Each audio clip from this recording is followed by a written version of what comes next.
Hello everyone, welcome back to my channel. This is Rishabh and I am going to read and only read for you all guys almost all the chapters of 9th ICSE. So let's begin. So today, let's do the question and answers of After Blenheim poem. So the first question is, who was the old man? Who else were with him? Where were they?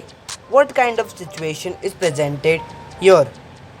So the answer is, the old man is an elderly farmer, Casper, who was sitting in the sun before his cottage door. His little granddaughter, Wilhelmine, was playing on the field on the green grass. It was a summer evening, and old man, having finished his day's work, was sitting.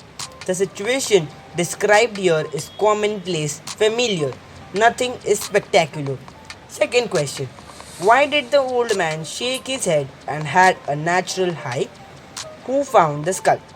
The little girl, Wilhelmine, saw her brother, Peterkin, rolling something that was large and round.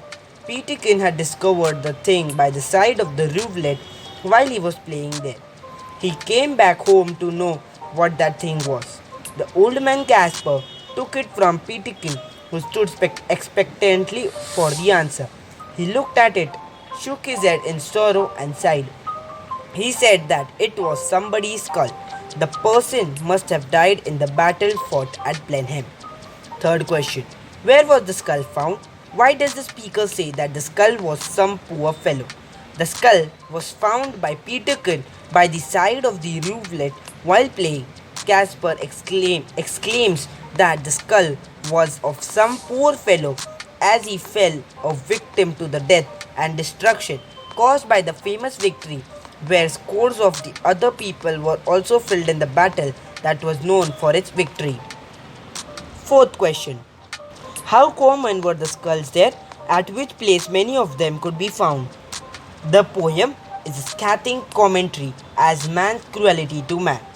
When Peterkin found a skull near the rivulet, the old man adds that he found a number of skulls in the garden because there are many skulls scattered there around. Moreover, he regularly unearths skull while plowing his fields.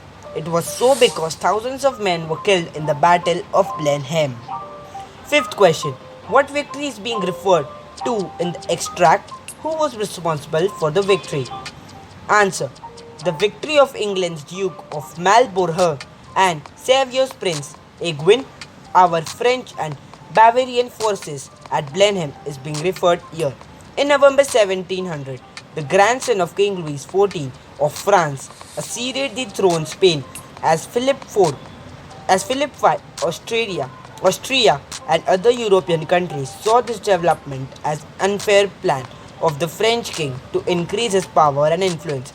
Consequently, a war broke out in 1701 between Austria and France. England, Netherlands, Portugal and various German dominants entered the war on side of Austria, and in addition, Savoy also joined the anti-French coalition.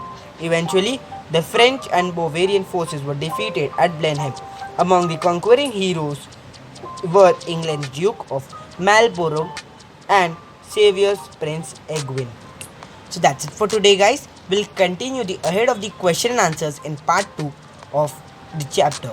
So thank you so much for watching. Goodbye.